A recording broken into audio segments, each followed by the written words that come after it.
I wish you health. Briefly about today. In all regions where there is a need for this, repair crews and the necessary forces for recovery have been involved. The most difficult situation is now in Kyiv, primarily with heating. There are also significant electrical problems. For Kyiv, brigades from many of our regions, in fact, from all over the country, including frontline regions, are ready to help. I want to thank Ukrzaliznytsia and other state-owned companies, the entire private sector, who support people for their help. The Ministry of Internal Affairs of Ukraine provides hot meals in areas in Kyiv where it is needed. Only over the past day, 6,200 people in Kyiv, in the Kyiv region, 22,000 people received hot meals. We are ready to increase the scale of such assistance if necessary.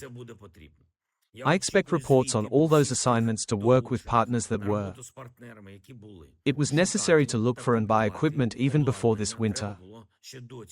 The city authorities in Kyiv should act much faster now, so that at least in February it would be easier for people. Moreover, everyone in the government is ready to help. Regular reports on the situation in Chernihiv, Sumy region, Dnipro region. In Kryvyi Rih, heat supplies were restored during the day. As of this morning, there was no heating in more than 200 houses after the Russian strike. Kharkiv region, Odessa region, Zaporizhia. I want to thank everyone who works so that people have warmth and light. There are also significant outages in the Poltava region, as well as in the Kirovolgrad region, in the Mykolaiv region, in the Vinnytsia and Chernivtsi regions. I spoke with the President of France. Emmanuel noted the challenges that exist. We talked about the assistance to Ukraine, which we need most now. We count on the support of Europe. It is important that leaders and states are not silent about what is happening, not silent about the fact that the Russians are still trying to inflict as much pain on Ukrainians as possible, regardless of any diplomacy. We also know that the Russians are preparing for a new strike. Intelligence provides information in this regard. It is necessary that now America, now Europe, now all partners understand how each of the Russian strikes discredits diplomatic conversations. Today, the Russians killed a woman and a man in the Kyiv region. It was just that people were in their apartment. My condolences to family and friends. The child, 4 years old, was saved. I want to thank Marian Kushner, a journalist of Radio Liberty, a war correspondent who bravely acted and saved this girl. Much depends on the fact that our people do not lose their courage. The day before, the Russians hit an ordinary civilian train. Drones were hit. There were dead and wounded. The train was traveling Ukrainian sergeant, warrior of the 93rd Separate Mechanized Brigade Vladislav Roshkovsky, call sign, Omar. He was not confused and did everything he could to help others. I want to thank you, Vladislav. Thank you to everyone who is doing everything possible and impossible now to save as many people as possible, as many lives as possible.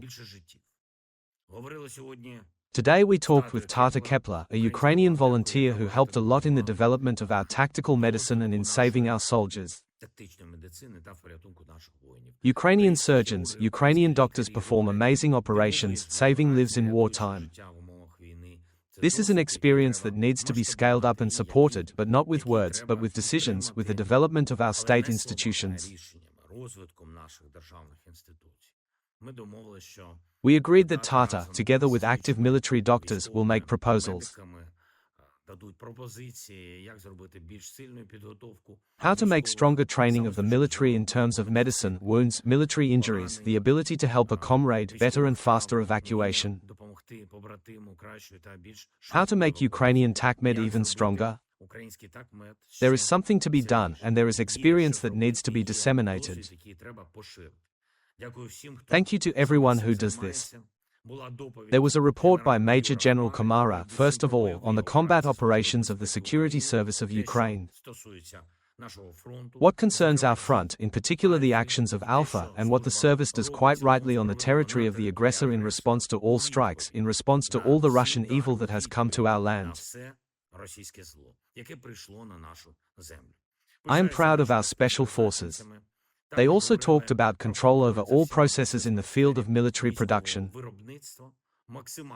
There should be maximum clarity, and everything that Ukraine needs should be produced exactly as Ukraine needs, without any chance of Russian sabotage or any internal dirt, corruption and the like.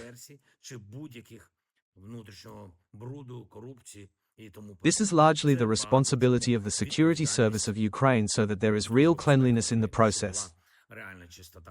One more thing. When there are so many diplomatic efforts to end this war, when both the Americans are talking to the Russians and the Europeans are trying, it is necessary that all this diplomacy has real weight for people and real significance in the situation now. When Russian strikes continue, when assaults continue, it is difficult for people to feel that diplomacy is constructive and can yield results. It is necessary for everyone who really wants peace to think about how to ensure that the Russians are preparing not for new massive attacks but for the end of the war. The world has the power to provide this. We just need to use this power for the sake of peace. Absolutely. Thank you to everyone who perceives the situation this way. Glory to Ukraine.